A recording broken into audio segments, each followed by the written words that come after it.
हरे कृष्णा। सभी को दंडवत प्रणाम। आप लोगों का श्रीमद् भागवतम के प्रथम स्कंद के अध्याय 17 में स्वागत है। अध्याय का नाम है कली को दंड तथा पुरस्कार। तो इसमें हमने कल तक देख लिया है श्लोका नंबर 22। आज हम देखेंगे श्लोका नंबर 23 और इससे आगे बढ़ेंगे। तो पहले हम मंगलाचरण करेंगे।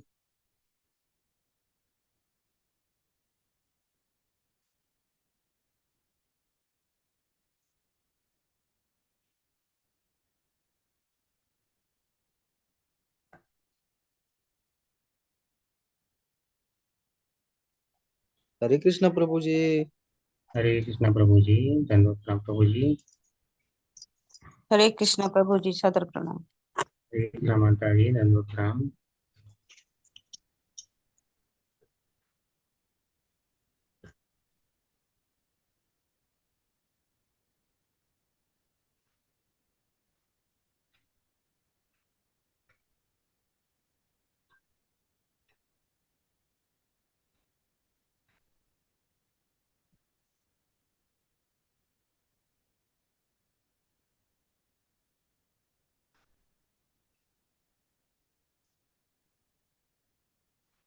तो मंगलाचरण करेंगे।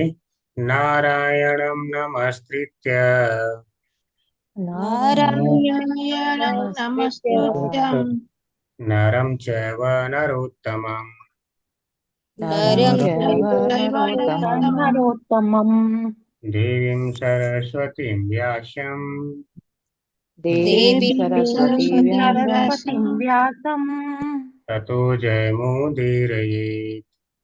ततो ततो जयमुदीरये जयमुदीरयेत्। नष्टप्रायेषु अभद्रेषु नष्टप्रायेषु नष्टप्रायेषु भद्रेषु भद्रेषु नित्यं भागवत सेवया नित्यं नित्यं भागवत भागवत सेवया सेवया भगवते उत्तमश्लोके भगवते भगवते उत्तम उत्तम श्लोके श्लोके भक्तिर्भवति नैष्ठिकी। भक्ति भवति भक्तिर्भवति नैष्टिकी। नैष्ठिकी।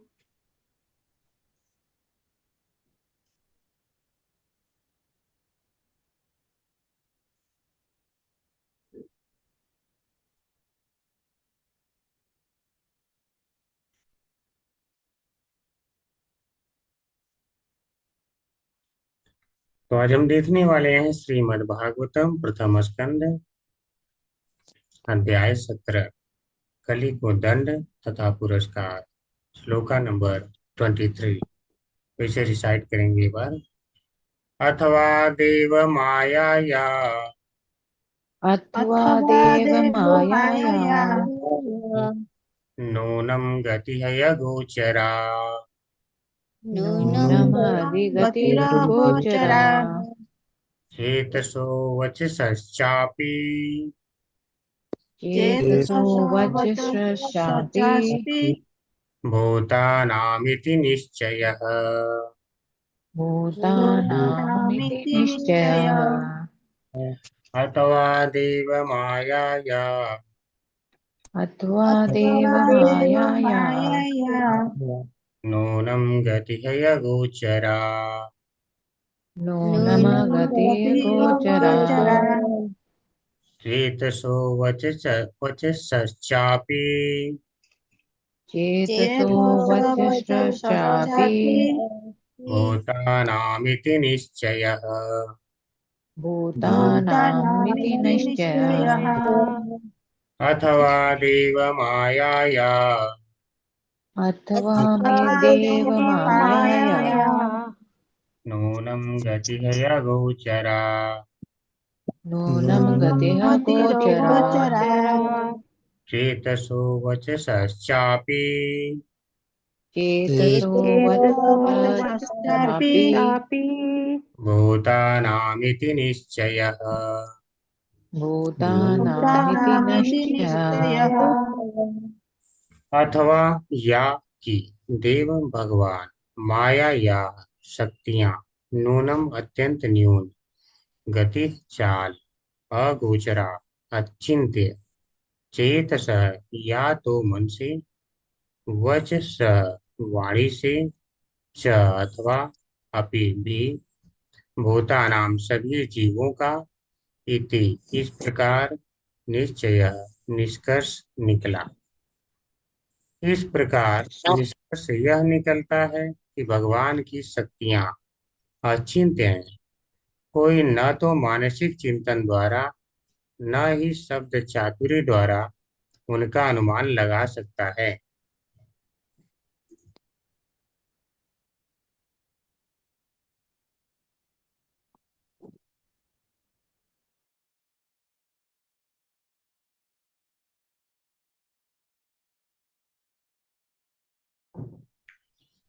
ओम नमो भगवते वासुदेवाय। ओम नमो भगवते वासुदेवाय। ओम नमो भगवते वासुदेवाय। ओम अज्ञानतिमिरान्धस्य ज्ञानञ्जनशलाकया चक्षुरुन्मीलितं येन तस्मै श्रीगुरुवे नमः। श्रीचैतन्यमनोभीष्टं स्थापितं भूतले स्वयं रूपः कदा मह्यं ददाति स्वपदान्तिकम्। वन्देऽहं श्रीगुरो श्रीयुत्पत्कमलं श्रीगुरून् वैष्णवांश्च श्रीरूपं सागरजातं सागर रघुनाथान्वितं तं सजीवं साद्वैतं सावधूतं परिजनसहितं कृष्णचैतन्यदेवं श्रीराधाकृष्णपादान् च ललिता श्रीविशाखान्वितांश्च नमो विष्णुपादाय कृष्णप्रेष्ठाय भूतले श्रीमते भक्तिवेदान्तस्वामिनिति नामिने। नमस्ते सारस्वती देवी गौरवाणी प्रचारिणे निर्विशेषा शून्यवादी पाश्चात्यदेशतारिणे वाञ्छाकल्पतरुभ्यश्च कृपा सिन्धुभ्येव च पतितानां पावनेभ्यो वैष्णवेभ्यो नमो नमः। हे कृष्ण करुणा सिन्धु दीनबन्धु जगत्पते गोपेश गोपिका कान्त राधा कान्त नमोस्तुते। तप्त कांचन गौरांगी राधे वृंदावनेश्वरी वृषभानुसुते देवी प्रणमामि हरिप्रिये। जय श्री कृष्ण चैतन्य प्रभु नित्यानंद श्री अद्वैत गदाधर श्रीवासादि गौर भक्त वृंद। नमो महावदन्याय कृष्ण प्रेम प्रदायते कृष्णाय कृष्ण चैतन्य नाम्नि गौरतिशे नमः। हरे कृष्णा कृष्ण कृष्ण हरे हरे हरे राम राम राम हरे हरे। हरे कृष्णा कृष्ण कृष्ण हरे हरे हरे राम राम हरे हरे। हरे कृष्णा कृष्ण कृष्ण हरे हरे हरे राम राम हरे हरे। हरे कृष्ण सभी को। हरे कृष्ण प्रभु जी, सादर प्रणाम। हरे कृष्णा माता जी दंडवत प्रणाम। हरे कृष्ण प्रभु जी हरे सादर कृष्ण प्रणाम। प्रभु जी दंडवत प्रणाम। हरे कृष्णा माता जी दंडवत प्रणाम।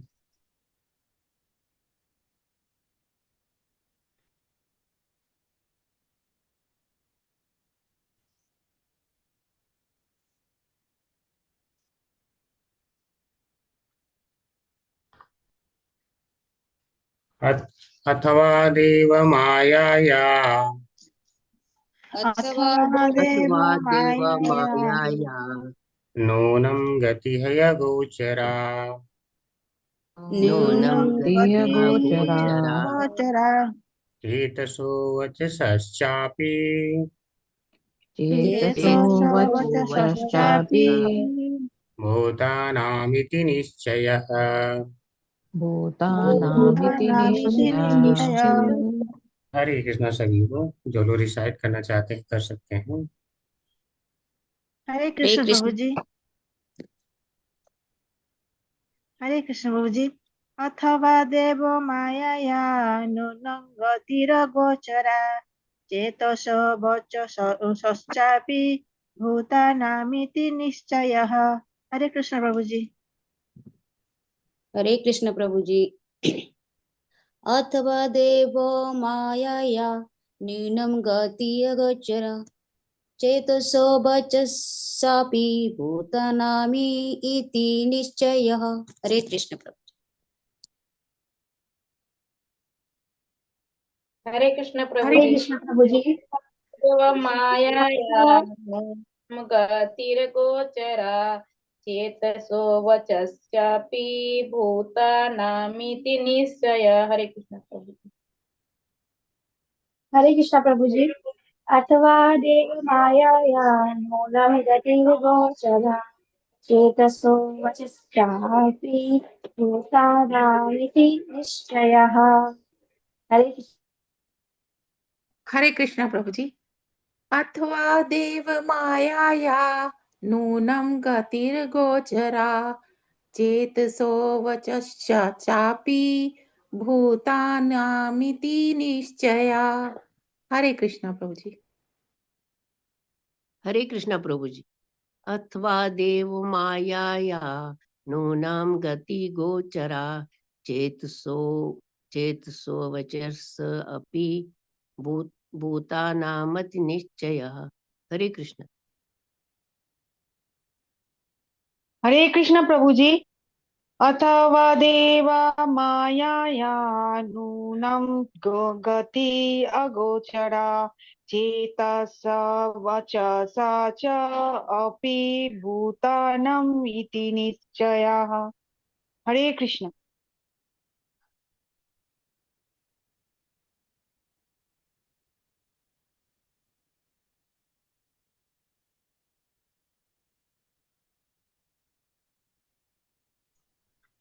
हरे कृष्ण सभी को।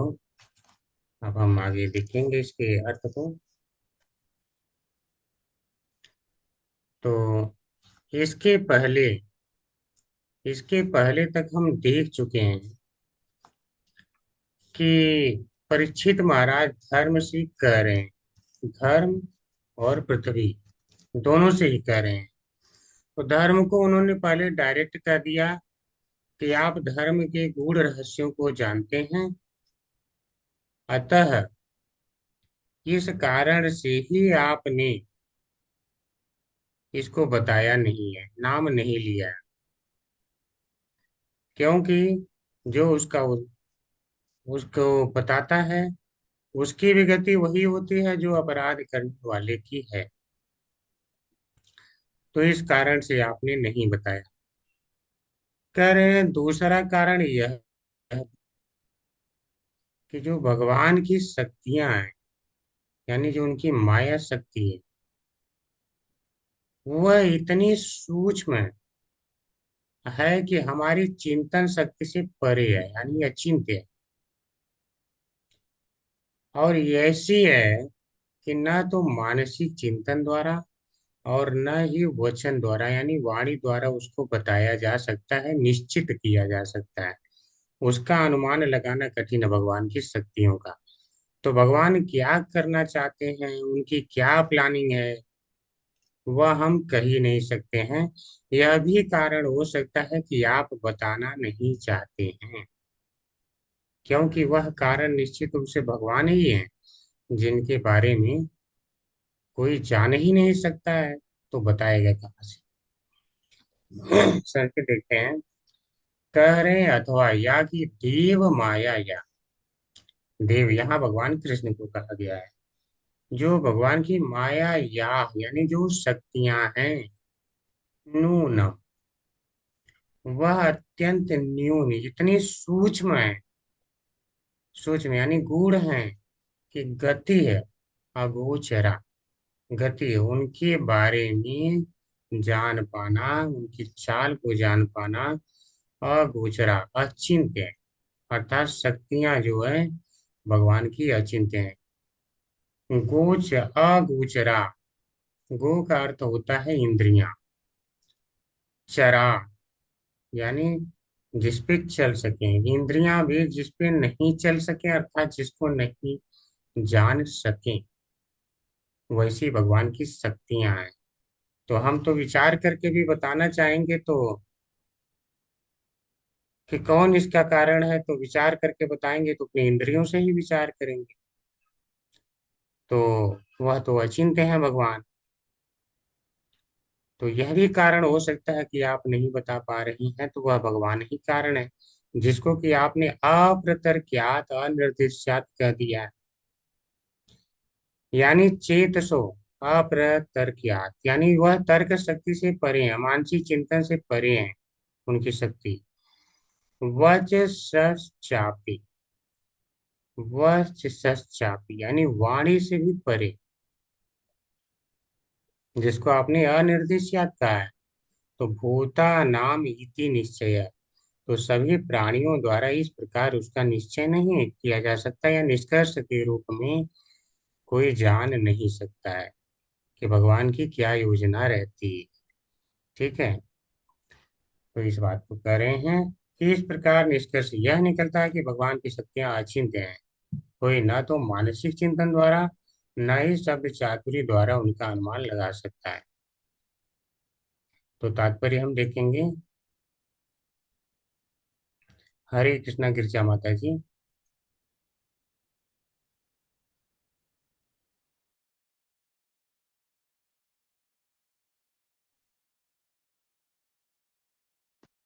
हरे कृष्णा प्रभु जी, हरे कृष्णा सबको। श्री प्रभुपाद की जय, तात्पर्य प्रभुपाद। और यहाँ पर ये प्रश्न किया जा सकता है कि भक्त को कर्ता की पहचान करने से क्यों विरत होना चाहिए, जब तक वो ये निश्चित रूप से जानता है कि भगवान की सब वस्तुओं के कर्ता है। अंतिम कर्ता को जानते हुए मनुष्य को चाहिए कि वो वास्तविक संपन्न कर्ता से अनजान नहीं बना रहे। इस संदेह का उत्तर यह है कि भगवान भी प्रत्यक्ष रूप से उत्तरदायी नहीं होते, क्योंकि उनके द्वारा नियुक्त माया शक्ति के द्वारा ही संपन्न होता है। माया सदैव भगवान की परम सत्ता के विषय में संदेह उत्पन्न करती रहती है। धर्म यह अच्छी तरह जानता था कि परमेश्वर की इच्छा के बिना कुछ भी संपन्न नहीं हो सकता। जो भी माया के संशय में डाल रही थी, जिसे वो परम कार्य बताने से करता रहता, ये संशय कली तथा माया दोनों के कलमश के कारण था। कलयुग का सारा वातावरण भ्रामक शक्ति, प्रभु जी थोड़ा, भ्रामक शक्ति के कारण विशाल रूप से दिखता है और इसकी माप अकत है।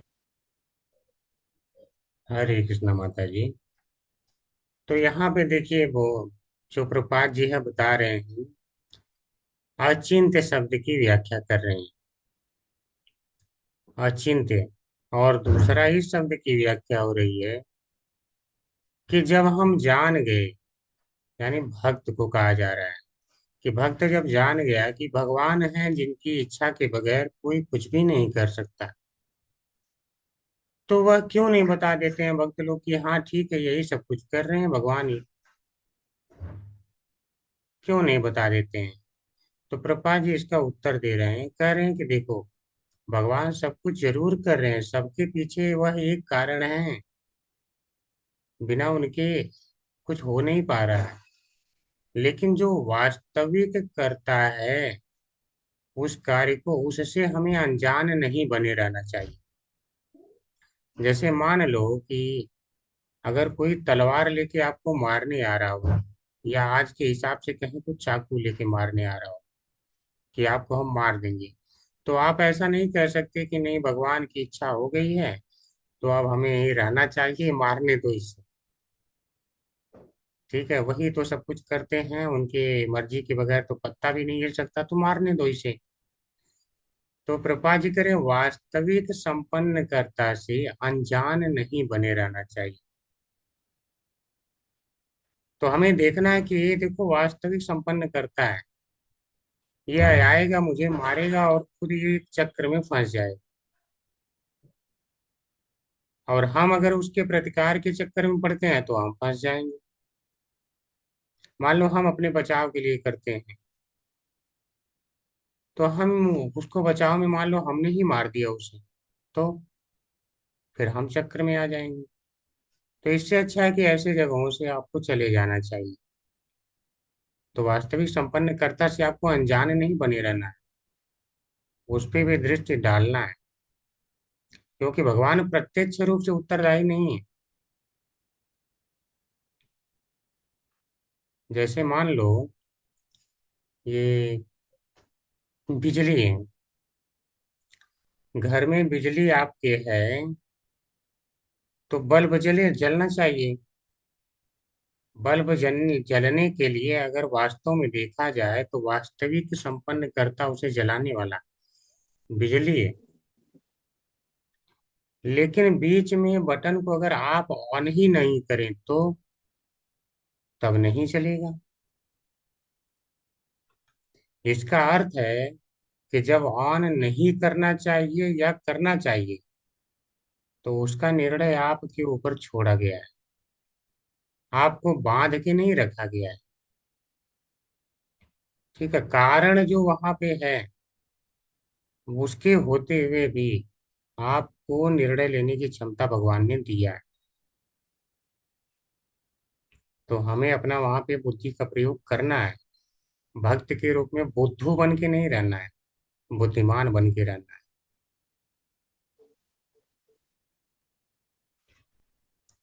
तो जितने यहाँ कार्य हो रहे हैं वास्तव में प्रभुपाद जी कह रहे हैं इस संदेह का उत्तर यह है कि भगवान भी प्रत्यक्ष रूप से उत्तरदायी नहीं होते, क्योंकि उनके द्वारा नियुक्त माया शक्ति के द्वारा ही संपन्न होता है। यहाँ पे जो कार्य हो रहा है वो माया शक्ति के द्वारा संपन्न करवाया जा रहा है। अगर मैं एक छोटा सा उदाहरण लूं, मान लो जो व्यक्ति जेल में बंद है, तो जेल में बंद है, उसको पीटने वाला कौन है? जो वहां पर जेलर नियुक्त किया गया है। अगर उसको सुख कोई प्रदान कर रहा है तो कौन कर रहा है? जेलर कर रहा है, जो नियुक्त किया गया है। उसे खाना प्रदान करने वाला जेलर है, सब कुछ उसे बिस्तर तक रूम तक हर कुछ प्रदान करने वाला जेलर है। लेकिन क्या जेलर स्वतंत्र रूप से कर रहा है? तो हम पाएंगे नहीं। उसके पीछे सरकार वास्तविक कारण है। अगर सरकार चाह दे कि नहीं आज इसे निकाल करके मारना है तो तुरंत मार दिया जाए, एनकाउंटर कर दो। सरकार चाह रही है कि आप इसे इस तरह से रखें, उसने नियम बना के रख दिया, तो आप अगर उस तरह का कर्म करेंगे तो जेल में इस तरह का आपके साथ व्यवहार किया जाएगा। तो आपके साथ अच्छा या खराब जो व्यवहार हो रहा है उसके लिए डायरेक्ट सरकार उत्तरदायी नहीं है, हालांकि सरकार के निरीक्षण में हो रहा है, लेकिन डायरेक्ट वो उत्तरदायी नहीं है। उसको दे रखा माया को। अगर आप बहुत बड़ी गलती करेंगे तो माया को उन्होंने फ्री भी छोड़ रखा है। माया ज्यादा भी पीट सकती है, जैसे जेलर ज्यादा भी पीट सकता है। मान लो वो जेलर को वहीं गाली दे रहा है, तो जेलर क्या करेगा? नहीं, परम सत्ता इस समय हमें बोले हैं, तो परम सत्ता उसने बोल रखे हैं कि आपको इसे सुधारना है। अब वहां पे सुधारने के लिए वह कुछ भी कर सकता है। तो डायरेक्ट सरकार उत्तरदायी नहीं होता, इसी प्रकार से भगवान हर चीज के लिए डायरेक्ट उत्तरदायी नहीं होते। इसलिए भगवान को हम जिम्मेदार नहीं ठहरा सकते हैं। तो अपना बुद्धि विवेक हमें लगाना है। अगर हम कैदी के रूप में यहाँ हैं तो कैदी के रूप में जो नियम बताए गए जेल से छूटने के उसका पालन करके यहाँ से छूट जाना चाहिए, बाहर जाने का कोशिश करना चाहिए। लेकिन भगवान के बारे में हमें विश्वास न हो इसके लिए माया सदैव संदेह उत्पन्न करते रहती है कि कोई भगवान नहीं होता, जो मैं हूँ सारा कुछ मैं ही हूँ, मैं ही कर रही हूँ। ऐसा माया और कलयुग मिलके ऐसा बताते हैं। तो ज्यादातर लोग भ्रमित हो जाते हैं इस संसार में कि अरे कुछ नहीं होता, भगवान नहीं होते हैं, सारा कुछ तो देखने वाले ये है, प्रकृति है, सारा यही कर रही है, देखो लोगों को उत्पन्न कर रही है, मार भी यही रही है। कौन होता है भगवान? कोई नहीं है, सब कुछ करने वाली प्रकृति है। अगर भगवान है तो प्रकृति है। तो यह जो है प्रकृति द्वारा या माया द्वारा संदेह हो जाता है लोगों को, परम सत्ता ही कोई नहीं है ऐसा लोगों को लगने लगता है। अब जैसे जेल में जेलर दिखता है तो कैदी सोचे कि नहीं यहाँ तो केवल यही है, सब कुछ यही तो कर रहा है। कौन होता है? सरकार। हम क्या जाने सरकार को होता है। सरकार तो वह है जिसकी एक इच्छा मात्र से आप जेल से बाहर जा सकते हैं, लेकिन वह उससे अनजान बना रहता है, क्योंकि सब कुछ करते हुए किसे देख रहा है? उस जेलर को। तो यहाँ पे सब लोग नियुक्त किए गए हैं, अन्यथा किसी के को कार्य करने की ऐसी कोई इच्छा नहीं होती है। केवल भगवान ही हैं जिनको कोई कार्य नहीं दिया गया है।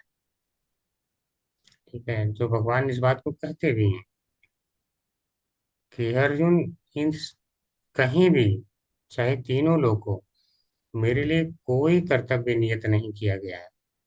न मे पार्थास्ति कर्तव्यम त्रिशलोकी सुकिंचना, लेकिन मैं फिर भी करता रहता हूँ। तो भगवान लोगों का कल्याण हो सके, इसके लिए यहाँ पर आते हैं, लीलाएं करते हैं, ताकि उनके बारे में लोग पढ़ें, श्रवण कीर्तन करें और उनका कल्याण हो सके। लेकिन क्या भगवान के अलावा सारे अपने मन से आ रहे हैं? तो कोई अपने मन से नहीं आ रहा है, सबको ड्यूटी दिया गया है। सारे देवी देवता जो है जहाँ पे लगाए गए हैं वही कार्य वो कर रहे हैं, और उसके अलावा कुछ नहीं कर रहे हैं। यह भी आप देखिए। तो जब हम शास्त्र पढ़ते हैं तब हमें पता चलता है कि वास्तविक संपन्न कर्ता भगवान है। अन्यथा व्यक्ति को संदेह बना रहता है कि प्रकृति सब कुछ कर रही है या कोई और अन्य देवी देवता कर रहे हैं। और जो बिल्कुल शास्त्र के संपर्क में नहीं रहते वो तो कहते हैं सारा मानव कर रहा है। यह भी लोग कहते हैं कोई नहीं होता भगवान। ठीक है, ऐसा भी कहते हैं। अपरस्पर संभूतम की मन्नत काम है तुम। सारा तो कुछ अपने आप विस्फोट हुआ और अपने आप बन गया, सब चीज की रचना हो गई। ऐसा ही तो भगवान बताते हैं, असुर लोग यही कहते हैं। और यहाँ देखिए, आज लोग यही सोच रहे हैं, लोगों के दिमाग में यही चल रहा है कि यहाँ से कुछ विस्फोट हुआ होगा, कुछ पदार्थ मिले होंगे तो पृथ्वी बन गई, तो हो गया, अपने आप हो गया। कहीं अपने आप कुछ होता है? कुछ भी होता है तो उसके पीछे कोई ना कोई होता है। आप अगर खाना पकाते हैं तो खाना अपने आप ही पकता है, लेकिन उन मटेरियल को सारी जगह मिला के मिलाने वाला तो कोई होता है, आप होते हैं, तब तो पक जाता है। लेकिन जैसे जैसे कलयुग और माया का प्रभाव होता जाता है, व्यक्ति को ये समझ में नहीं आता है। ठीक है, कुछ समय में आएगा भविष्य में जब लोगों को यही नहीं पता होगा कि खाना भी कोई पकाने वाला है। सचमुच में मुझे तो ऐसा ही लगता है। लोग बोलेंगे देखो कुछ नहीं, ये मोबाइल होती है, मोबाइल में ऐसे ऐसे ऑर्डर किया जाता है, खाना घर पे आ जाता है। खाना ऑर्डर करने से आता है, खाना कोई पकाने वाला उनको विधि ही नहीं पता होगा। खाना ऐसे ऐसे करके पकता है। खाना इतना लोगों के पास समय होगा कि खाना खाने तक को भी समय नहीं होगा। ऑर्डर करेंगे, वहां जो पहुंचेगा वो खा लेंगे। तब क्या सोचेंगे? जिस मान लो जो ही बच्चा है पैदा होते ही वो यही देख रहा है कि बस ऑर्डर हो रहा है, घर में खाना आ रहा है, वो क्या समझेगा? वो तो यही समझेगा कि हाँ ठीक है, बस हम मोबाइल में ऐसे ऐसे करते हैं, खाना हमारे घर पे आ जाता है। क्या उसे पता क्या विधि होती, कोई कितना प्रयास होता है इसके पीछे। ठीक है, अपने आप कुछ नहीं होता है, कोई करने वाला होता है। इसी प्रकार से अगर सारी ब्रह्मांड अपनी जगह पे हैं, गामाविश्य च भूतानि धारयाम में हम आत्मोजसा।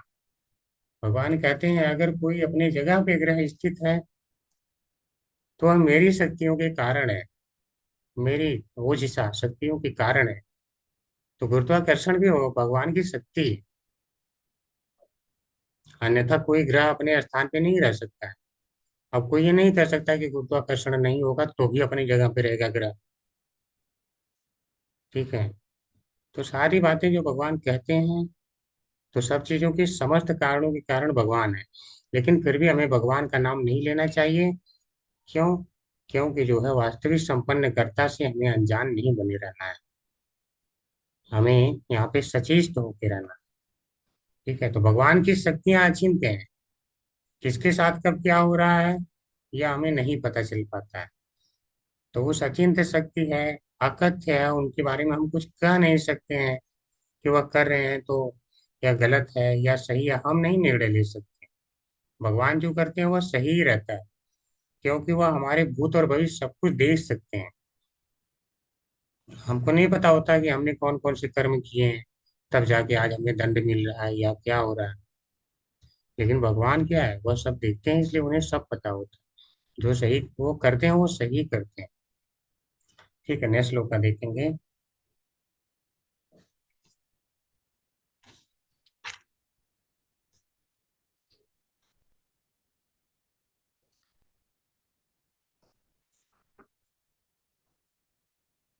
तो एक बार सभी इसको रिसाइट कर सकते हैं। तप तप शौचम दया सत्यम तपः शौचं शौचं दया दया सत्यम्। सत्यम् इति पादाः कृते कृताः इति पादाः पादाः कृते कृते कृताः कृताः अधर्मांस्त्रयो भग्नाः अधर्मास्त्रोयमग्ना समय संगम दैस्तवः समय समय संगम संगं दत्वः दत्वा। तपः तपस्या, शौचम पवित्रता, दया दया, सत्यम सत्यता, इति इस प्रकार, पादा पैर, कृते सत्ययुग में, कृता स्थापित, अधर्म अधर्म, अंशई अंशों द्वारा, त्रय तीनों मिलकर, भगना टूटे हुए, स्मय अहंकार, संग अत्यधिक स्त्री प्रसंग, मदई है नशे से तो तुम्हारा, सत्य युग में तुम्हारे चारों पैर, तपस्या, पवित्रता, दया तथा सच्चाई के चार नियमों द्वारा स्थापित थे, किंतु ऐसा प्रतीत होता है कि अहंकार, काम वासना तथा नशे के रूप में सर्वत्र व्याप्त है। अधर्म के कारण तुम्हारे तीन पांव टूट चुके हैं। ठीक है, तो आप लोग धर्म के चार पैर जान गए कौन कौन से होते हैं? सभी को पता चल गया? जी प्रभु जी। जी जी प्रभु जी। प्रभु जी, कौन कौन से धर्म के चार पैर होते हैं जिन पे धर्म टिका होता है? तपस्या, पवित्रता, दया और सत्यता। जी बिल्कुल, प्रभु जी ने सही बताया। ठीक है,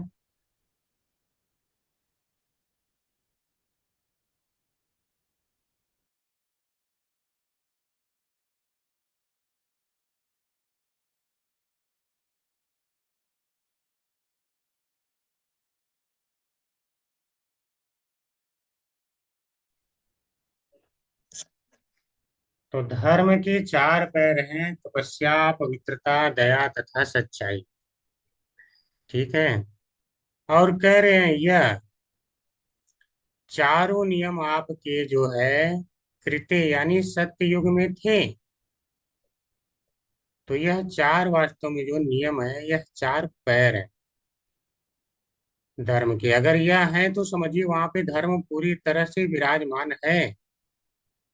लेकिन धीरे धीरे क्या होता है, करें ऐसा प्रतीत होता है कि अहंकार, काम वासना तथा नशे के रूप में सर्वत्र व्याप्त अधर्म के कारण तुम्हारे तीन पांव टूट चुके हैं।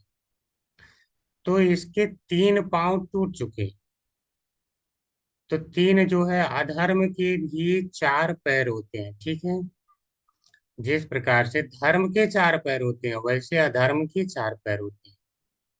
समझिए, अगर कलयुग एक व्यक्ति है तो अधर्म भी एक व्यक्ति है। और अधर्म के बारे में आप पढ़ेंगे चतुर्थ स्कंद में। ठीक है, अधर्म के बारे में आप पढ़ने वाले हैं। और ब्रह्मा जी के खानदान से भी आता है। ठीक है, उसका पूरा व्याख्या बताया जाएगा उधर। तो इसके जो है चार पैर होते हैं, तो यहाँ पे तीन पैर के बारे में बताया गया है। ठीक है, कौन कौन से पैर हैं अमरेंद्र प्रभु जी? प्रभु जी, अधर्म के तीन पैर बताया गया है, अहंकार, काम वासना और नशा। नशा, बिल्कुल बिल्कुल, प्रभु जी ने सही बताया। अहंकार, काम वासना और नशा। चौथा पैर कोई बताएगा क्या है? चौथा पैर चतुर्थ स्कंद में, नहीं तो आपसे जो सुनना प्रभु जी। नहीं नहीं, अधर्म के बारे में पढ़ेंगे चतुर्थ स्कंद में, कैसे पैदा हुआ है, ये अधर्म पैदा कैसे हुआ। ठीक है, उसके बारे में। लेकिन अधर्म का चौथा पैर भी हम इसी अध्याय में जानने वाले हैं। वही, मतलब झूठ बोलना। हाँ, असत्य, बिल्कुल प्रभु जी ने सही कहा, असत्य है। ठीक है, तो चौथा पैर। तो कह रहे तीन तो तुम्हारे पैर टूट चुके हैं और यह अहंकार, काम, वासना और नशे ने तोड़ दिया। अब एक हम प्रश्न लेते हैं। प्रभुपाद जी ने चार जो है हमें नियम का पालन करने के लिए बोला है। वो चारों नियम कौन से हैं, कोई बताना चाहेगा?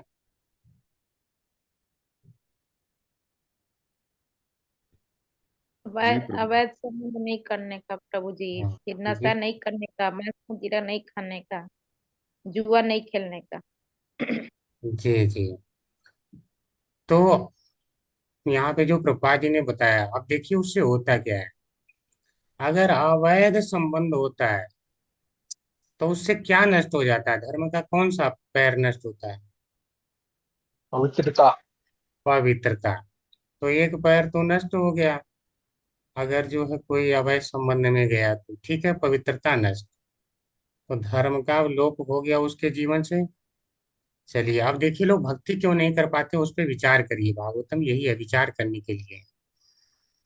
फिर माता जी ने बताया कि ठीक है, जुआ खेल। अगर जुआ लोग खेलते हैं तो उसमें क्या करते हैं, कौन सा इसमें नष्ट होता है चारों पैर में से? सत्यता। सत्य। वहां पे झूठ बोलने की आवश्यकता पड़ती है ना, क्योंकि झूठ लोग बोलते हैं जुए में, तब जाकर के जीतते हैं। तो जुआ में तो सत्य का नाश हो जाता है। फिर क्या है? मांस खाना। मांस खाना, मांस। दया। दया। दया का, हाँ, दया। दया प्रभु। मांस खाने से दया जो है, क्योंकि वहां पे वध करना पड़ता है, तो तीन पैर तोड़ दिया। फिर चौथा क्या है? नशा। नशे में क्या चला जाता है? त्याग।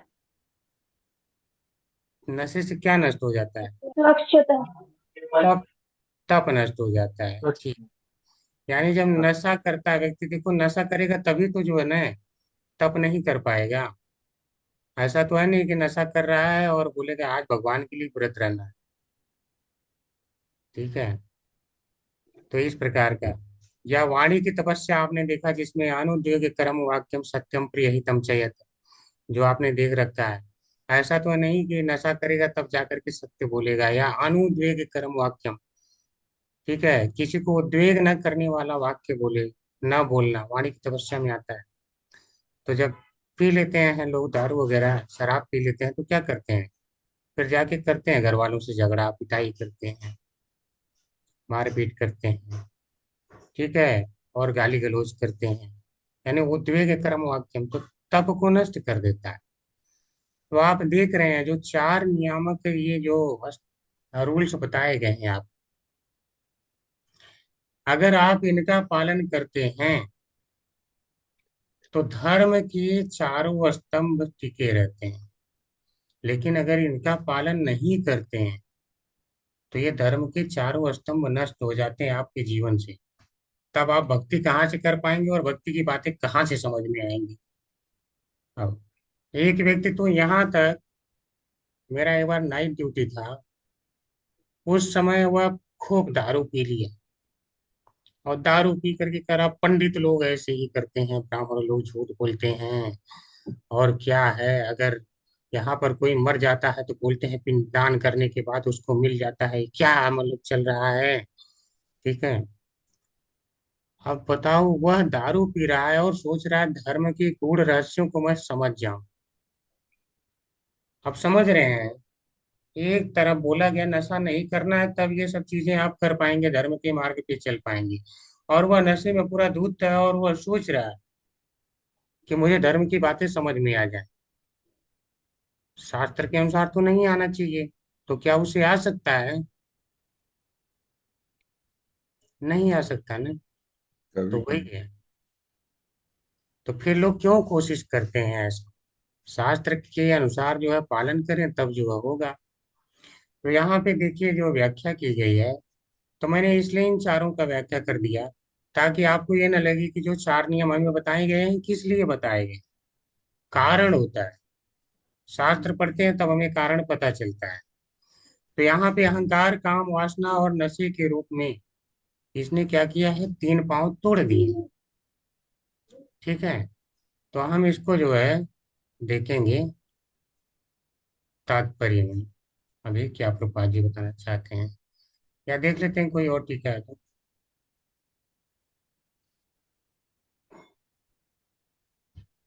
मैं भूल गया, उसमें भी नहीं चेक किया था। 23 में श्रीधर स्वामी ने कुछ कहा था, ठीक है। अच्छा, 23 में भी देख लेते हैं थोड़ा सा। सारार्थ दर्शनी में इन्होंने भी कुछ कहा है, श्रील विश्वनाथ चक्रवर्ती ठाकुर ने। आप सब कुछ कह चुके हैं तथा सब कुछ सत्य भी है, यह अर्थ है। यानी आपने जो सब कुछ कह दिया वास्तव में, कि वास्तविक कारण कौन है, यानी भगवान ही है। तो वास्तविक कारण अप्रतर्क्यार्थ अर्थात तर्क वितर्क से परे है। ये वैसे मैंने बता दिया था चेतसो शब्द को, ठीक है। व्याख्या है, समस्त जगत के पालन तथा संहार करने वाली देव माया या अर्थात भगवत माया की गति अर्थात कार्य विधि चेतसो अर्थात मानसिक चिंतन के परे है, अतः यह अप्रतर्क है। तो भगवान की जो माया है वह चेतसो यानी हमारी चेतना शक्ति के क्या है, मानसिक चिंतन के परे है। तथा वच सह अर्थात वाणी के परे है, अतः यह अनिर्देश है। क्योंकि माया भगवान की शक्ति है, अतः उनके नियंत्रण में है। अतः कौन यह जानने तथा कह पाने में समर्थ है कि भगवान किस प्रकार जीवों के पालन तथा संहार के रूप में उनके लिए सुख तथा दुख की व्यवस्था करते हैं। ठीक है, इसकी व्याख्या हो गई थी तो ज्यादा कुछ समझाने की नहीं जरूरत।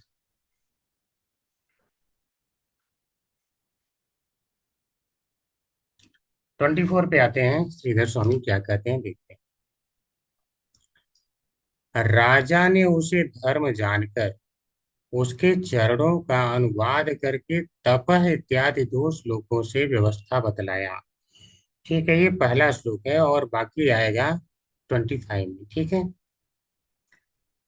तो राजा ने उसके पैरों का या चरणों का अनुवाद कर रहे हैं। अनुवाद कर रहे हैं का अर्थ यह है कि उनकी जो है व्याख्या कर रहे हैं। अधर्म के 3 चरणों के द्वारा आपके 3 चरण टूट चुके हैं। अधर्म के 3 चरण है, स्मय यानी गर्व पहला, आसक्ति और मद, ठीक है।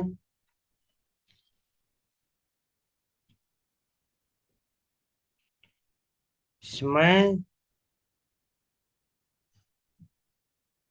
संग, मद, 3 शब्द का यहाँ प्रयोग किया गया है। संग यानी आसक्ति। वास्तव में यह जो आसक्ति है यह स्त्री के प्रति आसक्त को बताया गया है, जहां से अवैध संबंध के लिए जो मना किया जाता है वही है। तो पहला है स्मय और आसक्ति, और तीसरा तीसरा है मद। उन सबों से धर्म के तप, पवित्रता और दया नामक 3 चरण टूट चुके हैं। तो आज जो धर्म का केवल एक पैर बचा है वह है सत्य। समय यानी विस्मय, गर्व को कहते हैं। सारार्थ दर्शनी, मैं आपकी संपूर्ण भद्र तथा अभद्र से अवगत हूँ, यद्यपि आप यद्यपि उसके विषय में आपने मुझे नहीं बताया। तो यह कह रहे हैं परीक्षित महाराज कि हाँ, मैं तो जानता हूँ आपके बारे में, मैं पूरा जान रहा हूँ कि आपका क्या क्या बुरा हो चुका है और क्या आपके अंदर अच्छाई है, सब कुछ मैं जानता हूँ। हालांकि आपने कुछ नहीं बोला, कौन मारा है आपको, क्या क्या कष्ट है, आप तो कष्ट भी नहीं बताए, लेकिन मैं सबसे अवगत हूँ। इसीलिए यहाँ पे बता रहे हैं कि आपका क्या क्या नष्ट हो चुका है, ठीक है। कृपया उसको मुझसे सुनो। तो कह रहे मुझसे सुनो, आपका क्या क्या चीज इसने नष्ट कर दिया है, उसका वर्णन 2 श्लोकों में हुआ है। तो ये भी वही बात कर रहे हैं जो श्रीधर स्वामी ने कहा। 3 अंश अर्थात आपके 3 पांव अधर्म के 3 भागों द्वारा तोड़े गए हैं, जो इस प्रकार हैं। स्मय अर्थात गर्व, संग अर्थात स्त्री संग, तथा मदई अर्थात मदिरा पान यानी नशा। तो यह तीन पैर हैं, इसको आप लोग याद रखिएगा, ठीक है। किसके क्या क्या? चौथा असत्य, चार पैर। उपलक्षण से यह हिंसा आदि जैसी अन्य क्रियाओं को भी द्योतित करते हैं, ठीक है। अर्थात उपलक्षण से इनके द्वारा क्या होता है, हिंसा इत्यादि भी है। जैसे अगर मान लो गर्व है, गर्व में ही तो लोग दूसरे से झगड़ा करते हैं, दूसरे को ऐसी बात बोलते हैं जो अच्छी न लगे, या मद में रहते हैं। तो यह सब क्या हिंसा ही तो है। या स्त्री संग कर रहे हैं तो क्या हिंसा ही तो है। कम से कम अपनी आत्मा के प्रति तो हिंसा जरूर कर रहे हैं, तो उसको भगवान से वास्तव में दूर कर रहे हैं। शास्त्र न पढ़ के, शास्त्रों को न जान के। अतः इससे सत्य युग में विद्यमान सत्य आदि अन्य गुण का नाश ज्ञापित होता है। तो इससे ये पता चलता है कि सत्य जो कलयुग आने पे सारे ही गुणों का नाश हो जाएगा।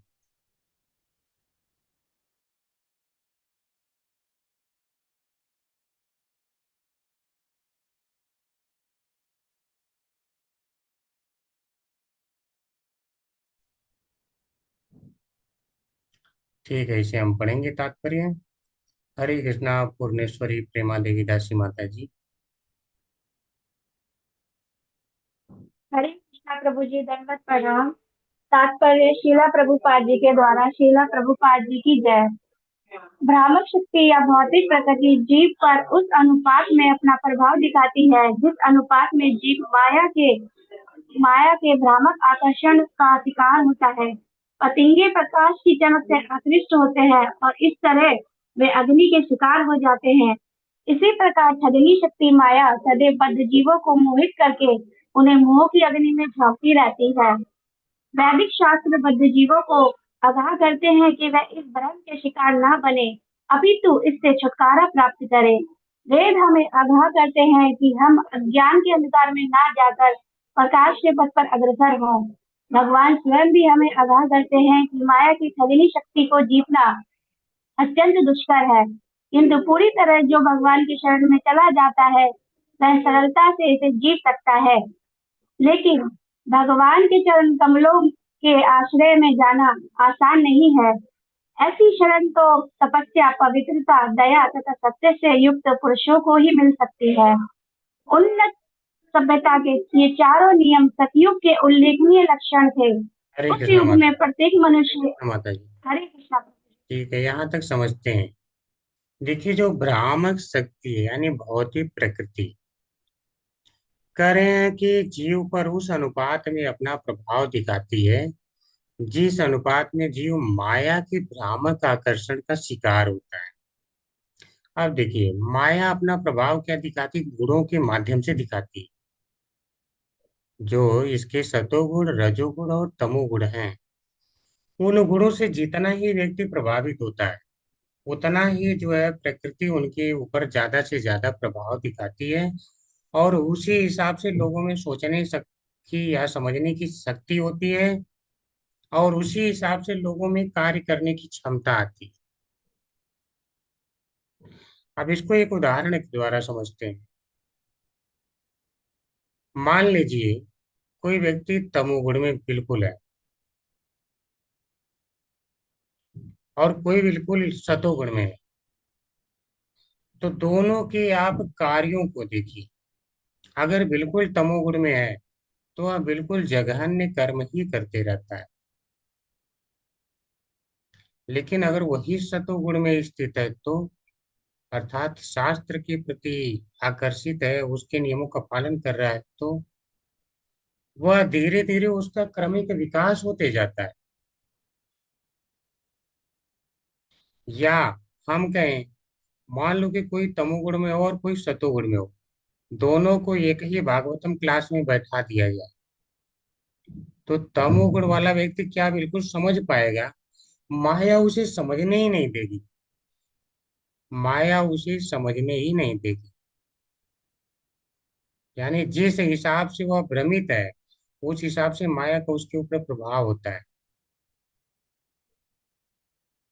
जितना ज्यादा वह प्रकृति के प्रति आकर्षित है, उतना ही ज्यादा उसके ऊपर वो प्रभाव डाल के रखती है।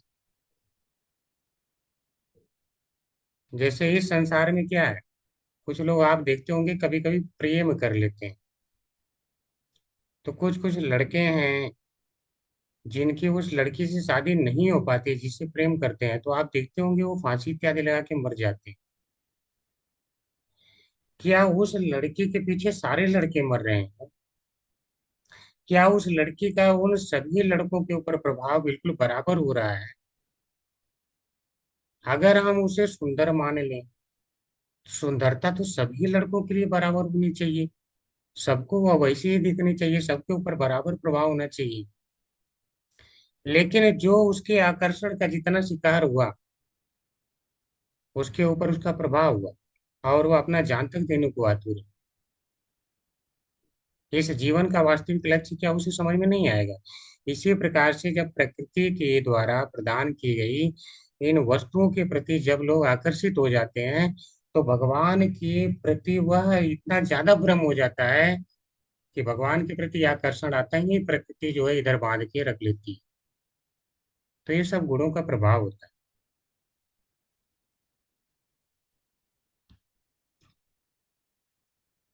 तो कह रहे हैं इसी प्रकार ठगनी शक्ति यानी माया सदैव बद्ध जीवों को मोहित करके उन्हें मोह की अग्नि में झोंकती है। मोह की अग्नि यानी लगाव, हर वस्तु से उन्हें लगाव हो जाता है इस सांसारिक। और जितनी ही संसार की वस्तुओं से लगाव होगा तो हम क्या देखते हैं, अंत काल में हमें संसार की वस्तुएं ही याद आएंगी, संसार के लोग याद आएंगे, यहीं के रिश्ते नाते याद आएंगे। तो फिर अंत काल में व्यक्ति फंस जाएगा।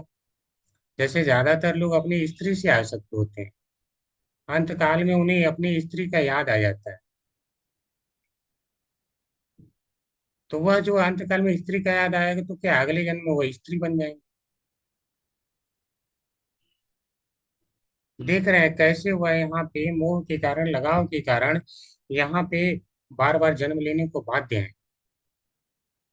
लेकिन अगर जिसका कोई लगाव नहीं है, केवल इस कारण से लगाव है कि यह कृष्ण की भक्त है, तब मैं इसका ध्यान रख रहा हूँ, और अगर मैं ध्यान नहीं रखूंगा तो यह भगवान की भक्ति नहीं कर पाएगी। तो क्या वह भी बंधेगा? तो उस समय भी जिस समय वह उसका याद कर रहा होगा, उस समय भी कृष्ण उसके साथ में याद आएंगे। उस समय वो यही कहेगा अंत समय मरते समय कि हे भगवान, मेरे साथ उसका भी कल्याण करना। तो क्या तब भी बंधेगा वो? तो उसके भगवान में मति है, तो वह जाएगा भगवान के पास। ठीक है, लेकिन जो लोग इसके प्रति आकर्षित हैं, प्रकृति के प्रति, वह यहाँ बंध जाते हैं। तो वैदिक शास्त्र क्यों पढ़ना चाहिए? तो करें, वैदिक शास्त्र बद्ध जीवों को आगाह करते हैं कि वे इस भ्रम के शिकार न बने, अपितु इससे छुटकारा प्राप्त करें। समझिए, छुटकारा प्राप्त करना है तो ये शास्त्र बताते हैं, कोई अन्य तो नहीं बताने आता। वेद हमें आगाह करते हैं कि हम अज्ञान के अंधकार में ना जाकर प्रकाश की पथ पर अग्रसर हो। प्रकाश यानी ज्ञान के पथ। वास्तव में ज्ञान क्या है? भगवान और प्रकृति और अपने आप को जान लेना है, ये ज्ञान है। भगवान के साथ अपने संबंध को जान लेना ही ज्ञान है। तो सारे क्यों नहीं जान लेते? तो कह रहे हैं भगवान स्वयं भी हमें आगाह करते हैं कि माया की ठगनी शक्ति को जीतना अत्यंत दुष्कर है, किंतु पूरी तरह जो भगवान की शरण में चला जाता है वह सरलता से इसे जीत सकता है। तो भगवान क्या कहते हैं कि दैवी ही शाम गुणमयी मम माया दूरतया मामेव ये प्रपद्यन्ते मायामेतामे तरन्ति ते। तो भगवान कहते हैं कि जो ये मेरी माया है, इसके अंदर इतनी शक्ति है कि इसको पार कर पाना दुष्कर है। तो पार करने का एक ही विधि है, मेरी शरण में आ जाओ। जो मेरी शरण में आ जाते हैं, तुरंत इतनी आसानी से इसे पार कर जाते हैं। ठीक है, तो अब कोई कह सकता है कि सारे ही क्यों, तब तो भगवान की शरण में चले जाएं, हो जाएगा, सारे ही पार कर जाएंगे। अगर यही विधि है तो आसान तो है, भगवान की शरण में चले जाओ। तो प्रभुपाद जी कह रहे हैं कि ये सबके बस की बात नहीं है। ऐसी शरण तो तपस्या, पवित्रता, दया तथा सत्य से युक्त पुरुषों को ही मिल सकती है। ठीक है, जो इन चार नियामक सिद्धांतों का पालन करता है, केवल वही भगवान की शरण में जाने योग्य है, अन्यथा नहीं है, यह शास्त्र कह रहे हैं। आप बताइए, क्या सारे लोग चले जाएंगे? सारे कर लेंगे भक्ति? सारे उनकी शरण ले सकते हैं? दम ही नहीं है लोगों में। उन्नत सभ्यता के ये चारों नियम सत्ययुग के लिए उल्लेखनीय लक्षण थे। उस समय सारे इसका पालन करते थे। धीरे धीरे फिर ह्रास होता है, उसको हम आगे जानेंगे। धर्म का कैसे ह्रास होता है उसको भी हम समझेंगे। ठीक है, नेक्स्ट हरे कृष्णा अमरेंद्र प्रभु जी पढ़िए। हरे कृष्णा प्रभु जी, दंडवत प्रणाम। तात्पर्य जय श्री प्रभुपाद। उन्नत सभ्यता के चारों नियम सतयुग के उल्लेखनीय लक्षण थे। उस युग में प्रत्येक मनुष्य एक तरह से उच्च कोटि का योग्य ब्राह्मण होता था और आश्रमों में सभी परमहंस अर्थात उच्च कोटि के सन्यासी होते थे। सांस्कृतिक आधार के कारण मनुष्यों को माया ठगती नहीं थी। ऐसे प्रबल चरित्रवान व्यक्ति अपने को माया के पाश से दूर रखने में सक्षम थे। लेकिन धीरे धीरे ज्यों-ज्यों ब्राह्मण संस्कृति के मूल सिद्धांतों तपस्या, पवित्रता, दया तथा सत्य में अहंकार, काम वासना तथा नशे में अनुपातिक वृद्धि के कारण कटौती होती गई, त्यों त्यों मोक्ष का मार्ग या दिव्य आनंद का मार्ग मानव समाज से दूर और दूर होता चला गया। कलियुग की अवधि बढ़ते रहने से लोग अत्यंत अहंकारी हो रहे हैं और वे स्त्रियों, प्रभु जी ऊपर लेना पड़ेगा,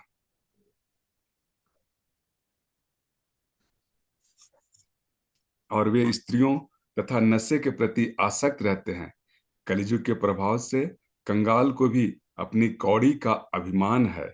स्त्रियां पुरुषों के मन को हरने के लिए एक से एक आकर्षक वस्त्र पहनती हैं और पुरुष को शराब पीने, धूम्रपान करने, चाय पीने तथा तंबाकू चबाने की लत पड़ गई है।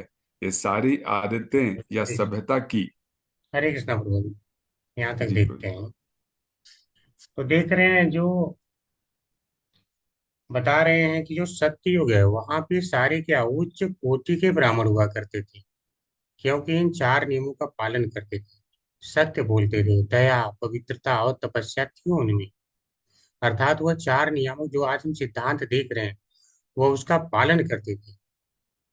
तो वे परमहंस थे, यानी उच्च कोटि के सन्यासी थे।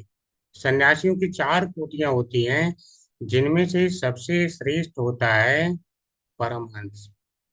कोई बता सकता है क्या होती हैं चार कोटियां? आप लोग पढ़ चुके हैं?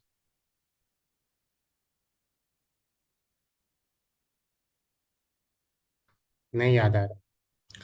कोटिचक, बहोदक, परिव्राज परिवार परिव्रजकाचार्य और परमहंस, चार कोटियां होती हैं। ठीक है, और यह इसी क्रम में श्रेष्ठता का क्रम भी है। तो परमहंस ये सबसे बड़े उच्च कोटि के सन्यासी माने जाते हैं, यानी केवल इनका मन भगवान के अलावा कहीं जाता ही नहीं। तो उस समय सत्युग में सांस्कृतिक आधार के कारण मनुष्यों को माया ठगती नहीं थी। सांस्कृतिक आधार बहुत बड़ी चीज है। उस समय क्या था, सबको यह पता था कि इन नियमों का पालन करना है। जैसे सांस्कृतिक आधार में उदाहरण से, आज का सांस्कृतिक आधार घर में क्या है? घर में टीवी होगी बड़ी सी, और टीवी में चलेगा क्या? दिन भर बच्चे हैं तो कार्टून देखेंगे, संसार की चीजें देखेंगे, शॉर्ट वीडियो देखेंगे, यूट्यूब देखेंगे, फेसबुक देखेंगे। आप बताइए, सांस्कृतिक आधार यही तो दिया जा रहा है उन्हें, ज्ञान ही यही दिया जा रहा है माता पिता की तरफ से। तो क्या माया ठगेगी नहीं? अब कहेंगे कि हम अपने बच्चों को ये दिखाएंगे और वो सबसे बड़ा भक्त निकल जाए और इस संसार से उसका कल्याण भी हो जाए, क्या संभव है? तो माया ऐसे लोगों को दबोच लेती है। वो देखती है आकर्षित हो रहे हैं, ठीक है, खींच लेती है अपनी तरफ। लेकिन उस समय ऐसा नहीं था। तो उस समय संस्कृति ऐसी थी कि पूजा पाठ इत्यादि का वातावरण था। तो लोग सारे आकर्षित होते थे। जैसे आप मंदिर में चले जाओ, अगर मान लो आपका जप में मन भी नहीं लग रहा हो, आप देख रहे हो वहां 10 लोग बैठे जो क्या ध्यान से जप कर रहे हैं, बिल्कुल जैसे लग रहा है हिल भी नहीं रहे हैं, तो आप क्या कहेंगे? अरे मैं भी कर लूं, ये कैसे कर ले रहे हैं? आप बताओ वहां पे सांस्कृतिक आधार क्या बना? आपने जो देखा, आपका उस समय मन भी नहीं था, फिर भी आपने किया। तो यह सांस्कृतिक आधार के कारण माया जो है स्वयं ठगना है या इनसे दूर भागना है, यह जो है माया निर्धारित कर लेती है। फिर धीरे धीरे क्या होता है? धीरे धीरे जो है ब्राह्मण संस्कृति के जो मूल सिद्धांत है, यानी तपस्या, पवित्रता, दया और सत्य, इसमें धीरे धीरे अहंकार, काम, वासना और नशा मिक्स होने लगते हैं। जैसे ब्राह्मण है, अहंकार करना शुरू करेगा कि मैं सबसे श्रेष्ठ हूं। जैसे ही अहंकार किया, वैसे धीरे धीरे वो माया के चंगुल में आना शुरू हो जाए। फिर तो और क्या है, काम वासना, दूसरी स्त्रियों के प्रति आसक्त भी होगा, नशा भी करेगा। फिर बोलेगा क्या हो जाता है, क्योंकि हम माया और कलयुग मिलके उसके ऊपर प्रभाव डालेंगे। बोलेगा क्या होता है नशा, मैंने तो मुंह में खाया ना, क्या दिक्कत है, खा लिया तो इससे क्या होता है? उसके समझ में नहीं आएगा कि इससे तप नष्ट होगा। तो समझने की सारी क्षमताएं धीरे धीरे जो है ये समाप्त होने लगती हैं। और कह रहे हैं कि इनमें आनुपातिक वृद्धि के कारण कटौती होती चली गई, और त्यों त्यों मोक्ष का मार्ग या तो दिव्य आनंद का मार्ग मानव समाज से दूर होता चला गया। और आज देख रहे हैं इतना दूर हो गया है कि लोग समझ नहीं पा रहे हैं कि मोक्ष भी कोई चीज होती है। बस धर्म, अर्थ, काम, मोक्ष, इनमें से धर्म का भी लोप हो गया। अर्थ चाहिए, काम यानी इच्छा पूरी करनी है, धन चाहिए इच्छा पूरी करने के लिए। पहले तो कुछ लोग जो ज्यादा समय हो, क्या कहते हैं, अरे अपने धर्म का पालन करो, अच्छे से जो है कमाओ। अर्थात जो 4 नियम बताए गए हैं, वर्णाश्रम, उनका पालन कर लो और कमा लो, यानी धर्म अर्थ काम तक पहुंच जाते हैं। या कुछ लोग ये भी नहीं करते, बोलते हैं ठीक है हम किसी का पूरा नहीं कर रहे हैं ना, हमें अर्थ कमा रहे हैं, अपना इच्छा पूरा कर रहे हैं, काम, काम से आगे मोक्ष तक लोग जा ही नहीं पा रहे हैं। और भगवान की प्राप्ति तक तो बात ही दूर है। इसीलिए करें, कलयुग की अवधि बढ़ते रहने से लोग अहंकारी हो रहे हैं, और वे स्त्रियों तथा नशे के प्रति आसक्त रहते हैं। अहंकार, तो देख रहे हैं कलयुग जैसे जैसे बढ़ता है वैसे अहंकार बढ़ता जाता है। ये सब शास्त्र वचन है। अहंकार बढ़ेगा तो क्या होगा? धर्म का नाश होगा। तो स्त्रियां और नशा, ये दोनों के प्रति व्यक्ति का झुकाव होगा ही होगा। अगर किसी को, आपको लग रहा है कि अगर अहंकार लोगों का नहीं बढ़ रहा है, बस किसी को आप सलाह दे दीजिए, फिर देखिए वह कितने जो है गुस्सा हो जाएंगे, आपसे नाराज हो जाएंगे। मुझे समझा रहे हो, मैं अफसर हूँ, मैं चेयर पे इस बैठा हूँ, मुझे देख नहीं रहे हो, मैं कहाँ बैठा हूँ, तुम क्या जानो क्या होता है। ठीक है, देखना, आप केवल एक सलाह दी। लोगों में अहंकार है, वह उस ज्ञान को भले ना प्राप्त किए हों, लेकिन अपने आप को बहुत बड़ा ज्ञानी समझते हैं। इसीलिए प्रभुपाद जी कह रहे हैं कलयुग के प्रभाव से कंगाल भी अपनी कौड़ी का अभिमान है, कंगाल को भी अपनी कौड़ी का अभिमान है। कौड़ी भर ज्ञान है तो उसका अभिमान है। आप कहीं धर्म की बात करो, आपको लोग धर्म का ज्ञान देने उल्टे आ जाएंगे, चाहे उन्होंने धर्म का ज्ञान कभी ना लिया हो। पूछो आपने कभी गुरु के पास गए? नहीं। शास्त्र पढ़ा? नहीं। खुद खुद कोशिश किया पढ़ने का? नहीं। किसी से सुना? नहीं। बस ज्ञान उस पे देंगे। बोलो इसी तरह दे दिया करो, डॉक्टरों को भी ज्ञान दिया करो कि आपको ऐसे नहीं, ऐसे सर्जरी करनी है, ऐसे ऑपरेशन करना है, या ऐसे इलाज करना है, ये दवा नहीं, ये दवा चलाना चाहिए। तब आपको समझाएगा, चार थप्पड़ मार के कि कॉलेज गए हो, पढ़ाई किए हो, सुने हो, कि बस ज्ञान ही देने आप। ठीक है, तो इतना लोगों में अभिमान हो जाता है। स्त्रियां पुरुषों के मन को हरने के लिए एक से एक वस्त्र, आकर्षक वस्त्र पहनती हैं, और पुरुष को शराब पीने, धूम्रपान करने, चाय पीने तथा तंबाकू चबाने की लत पड़ गई है। तो फिर क्या होता है, स्त्रियां कपड़े पहन रही हैं। अरे क्या भरा भाई, शरीर में ऐसा क्या है, आप क्या दिखाना चाहते हैं? यह संस्कृति क्या है, संस्कृति का पतन है कि नहीं है?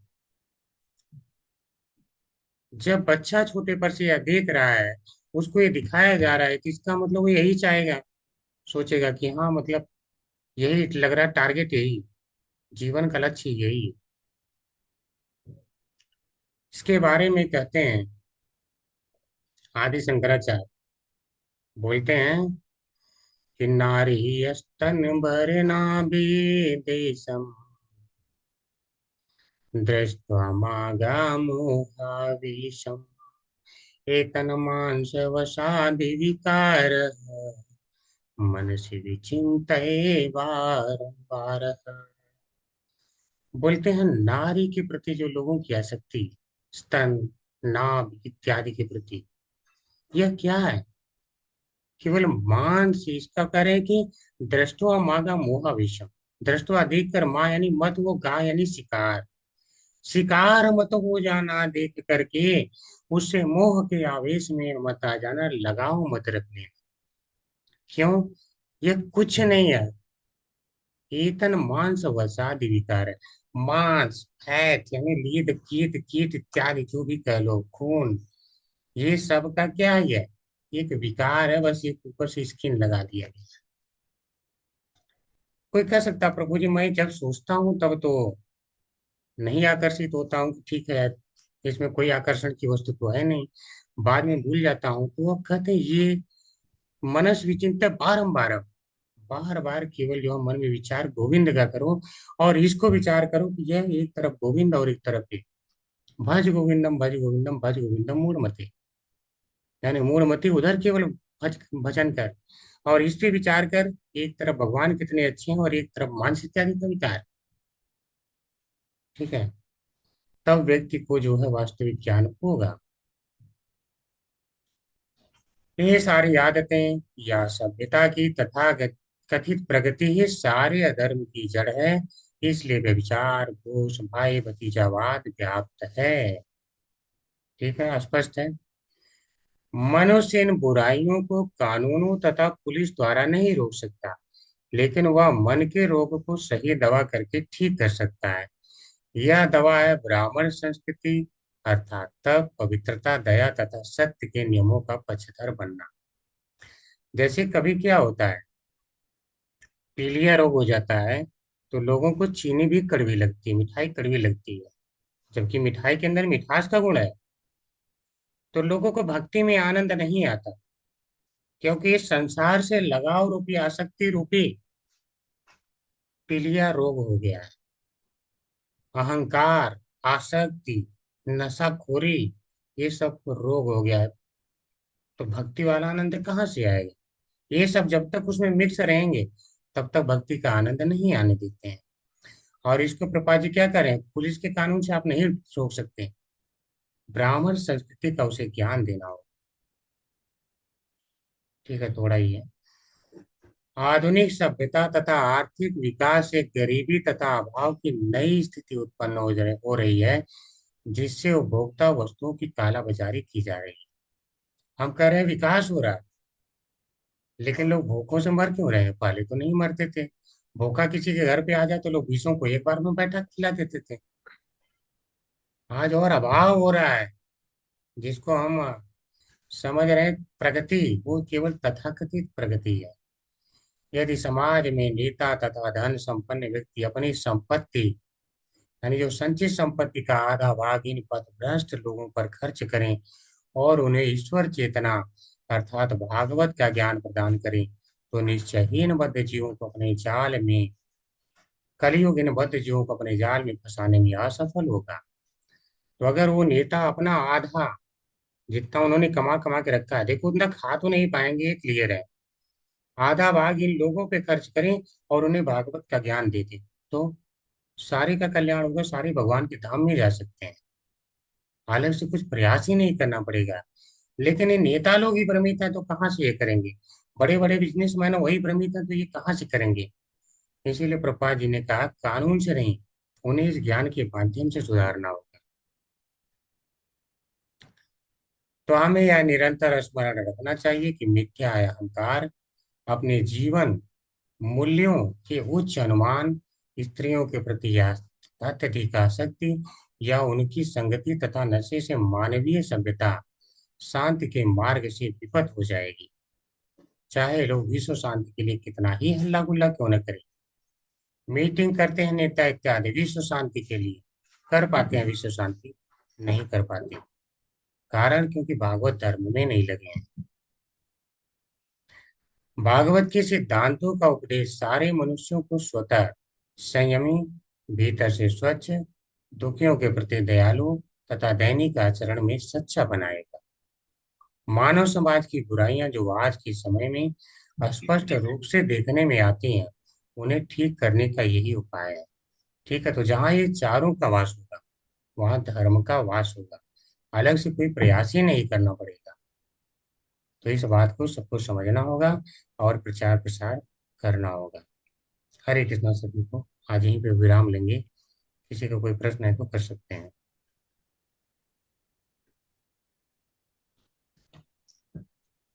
हरे कृष्णा प्रभु जी, धन्यवाद, प्रणाम। प्रभु जी, जैसा आपने बताया, आज का परिवेश में खाना कैसे बनता है तो ऑर्डर बनाने से आ जाता है। ठीक मेरे को याद आ गया, अमेरिका में एक बच्चे से पूछा गया, भाई बताओ मेरे को दूध कहाँ से आता है? बोला डेयरी से। तब देखिए, मैं तो अनुमान व्यक्त भी कहा और आप कह रहे हैं देखिए सत्य है। तो अब उसको यही पता नहीं डेयरी से आता है, उसको क्या पता है गाय से आता है, कैसे आता है, वास्तविक कारण क्या पता है। इसी तरह लोगों को जब ज्ञान को ढक दिया जाता है, वास्तविक ज्ञान, तो पता ही नहीं होता है कि वास्तव में भगवान जो है सारी सृष्टि की रचना कर रहे हैं। तो लोगों को ज्ञान ही नहीं है। क्यों नहीं ज्ञान है? क्योंकि हमारी संस्कृति ऐसी है, माता पिता ही नहीं ज्ञान ले रहे हैं। सब कहते हैं बुढ़ा हो जाऊंगा तब ज्ञान लूंगा, बुढ़ा हो जाते हैं तब भी ज्ञान नहीं लेते हैं। तब सोचते हैं मर जाऊंगा तब लूंगा। अरे क्या लोगे भाई? मरने के बाद कोई आके लिया है, तब क्या लगता है पोता पोती बड़े हो जाएंगे तब लूंगा। वो बड़े हो जाएंगे तब तक ये बड़े होने से पहले मर जाते हैं, तो कभी नहीं ले पाते। हरे कृष्ण। बिल्कुल सही बात है प्रभु जी। ये कली और माया से बचे तभी आदमी बच सकता है जब भगवान के शरण, मतलब भगवान की भक्ति करता हो जी या फिर भक्तों का संग प्राप्त करे। नहीं तो सवाल ही नहीं उठता कि वो माया और कली से बच जाए। जी, बिल्कुल प्रभु जी, बिल्कुल। हरे कृष्णा। किसी को कोई प्रश्न? ठीक है, प्रश्न नहीं है तो आज हम चलेंगे।